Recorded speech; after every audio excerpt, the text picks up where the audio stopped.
தேர்தல் ஆவணங்களில் பொதுச் செயலாளர் இபிஎஸ்க்கு பதிலாக அவைத் தலைவர் கையெழுத்திட அனுமதி கோரி தேர்தல் ஆணையத்தில் அதிமுக தரப்பில் மனு அளிக்கப்பட்டிருக்கிறது.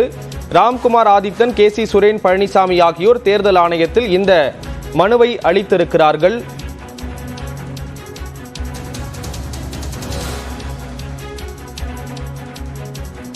இபிஎஸ்க்கு பதில் தமிழ்மகன் உசேன் கையெழுத்திட மனுவானது வழங்கப்பட்டிருக்கிறது. தேர்தல் ஆவணங்களில் அவைத்தலைவர் கையெழுத்திடுவதற்காக அனுமதி கோரி இந்த மனு வழங்கப்பட்டிருக்கிறது. கூடுதல் விவரங்களோடு இணைகிறார் சிறப்பு செய்தியாளர் சுசித்ரா. விவரங்களை பதிவு செய்யலாம்.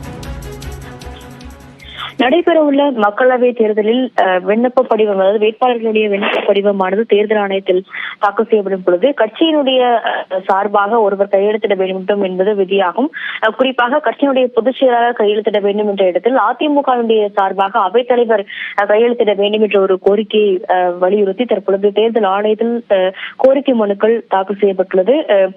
அதிமுகவிலிருந்து நீக்கப்பட்ட உறுப்பினரான வழக்கறிஞர் ராம்குமார் ஆதித்தன் சார்பாக இந்த ஒரு மனு என்பது தற்பொழுது தாக்கல் செய்யப்பட்டுள்ளது. ஏற்கனவே உயர்நீதிமன்றம் மற்றும் உச்சநீதிமன்றத்தில் அதிமுகவுடைய பொதுக்குழு தீர்மானங்களை எதிர்த்து தொடரப்பட்ட அந்த ஒரு மனுக்களுடைய விசாரணை என்பது இன்னும் நிலுவையில் இருக்கும் நிலையில் எடப்பாடி பழனிசாமிக்கு எதிரான தீர்ப்பு வழங்கப்பட்டால் இந்த வேட்பாளர் படிவங்கள் என்பது செல்லாமல் போகிவிடும்.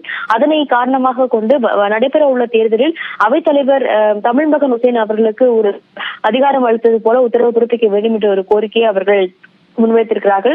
மிக முக்கியமாக கடந்த 2016ஆம் ஆண்டு இடைத்தேர்தல் மற்றும் ஈரோடு இடைத்தேர்தல் ஆகிய திருப்பரங்குன்றம் மற்றும் ஈரோடு இடைத்தேர்தல்கள் பொறுத்த அளவில் அந்த வழக்குகளில் வழங்கப்பட்ட உத்தரவு அடிப்படையில் இந்த ஒரு உத்தரவை பிறப்பிக்க வேண்டும் என்ற ஒரு கோரிக்கையை வலியுறுத்தி தற்பொழுது ராம்குமார் ஆதித்தன் மற்றும் சுரேன் பழனிசாமி சார்பாக இந்த ஒரு மனு என்பது தேர்தல் ஆணையத்தில் வழங்கப்பட்டுள்ளது. மிக முக்கியமாக தேர்தலுடைய அறிவிப்புகள் விரைவில் வர உள்ள நிலையில் இந்த ஒரு கருத்தை தேர்தல் ஆணையமானது கருத்தில் கொள்ள வேண்டும். நிலுவையில் இருக்கும் வழக்குகளை தேர்தல் ஆணையம் கருத்தில் கொள்ள வேண்டும் என்ற ஒரு கோரிக்கை அவர்கள் இந்த மனுவில் அவர்கள் முன்வைத்திருக்கிறார்கள்.